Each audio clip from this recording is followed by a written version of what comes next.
Welcome, friends and family, to a very special Rye Guy episode. Today, we have the night before Crustmas poem for you. So take a seat back, grab a big glass of eggnog, giant loaf of sourdough, and enjoy the poem.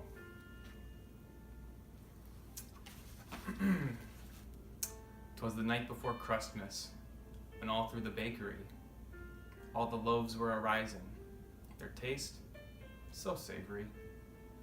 The knives were hung by the oven with care, in hopes that the baker soon would be there.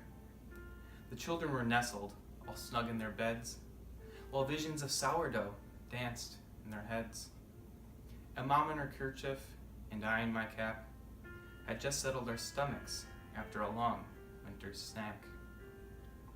When down in the kitchen there arose such a clatter, I sprang from my bed to see what was the matter. Away to the oven I flew like a flash, tore open the door and threw out the trash. The flour on the counter, like new fallen snow, ready to be turned to a fresh batch of dough. When what to my wondering eyes a surprise, but a miniature baker, and 8 tiny pies. What a little old baker, so round and sweet, I knew in a moment it must be Saint Wheat. More tasty than rolls, his pies they came. He whistled and shouted and called them by name. Now apple, now peach, now pecan and blueberry, on cherry, on chocolate, key lime and strawberry. To the top of the counter, up so very tall, now eat away, eat away, eat away all. And then, in a moment, there came a loud noise, the pancakes a-flippin' for good girls and boys. As I drew in my head and was turning around, through the kitchen St. Wheat came with a bound. He was dressed all in white from his head to his toe, and his clothes were all covered with flour and dough. A rolling pin was held in his left hand, only using fresh ingredients, none that were canned.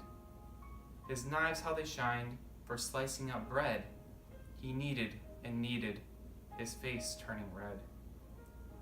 The crust of rye he held tight in his teeth, and the doughnuts prepared as round as a wreath. He had a broad face and a plump little belly that shook when he cooked like a bowl full of jelly. He spoke not a word, but went straight to his work, and filled all the ovens, then turned with a jerk. He sprung to his truck, buns, bagels, and pie, taking off to deliver pumpernickel and rye. But I heard him exclaim as he drove out of sight, "Happy Crustmas to all, and to all a good night." Merry Crustmas, everybody. Thanks for tuning in to Rye Guy Crustmas Special. Have a wonderful and safe holiday. Enjoy a nice loaf of rye or sourdough, and we'll see you next time.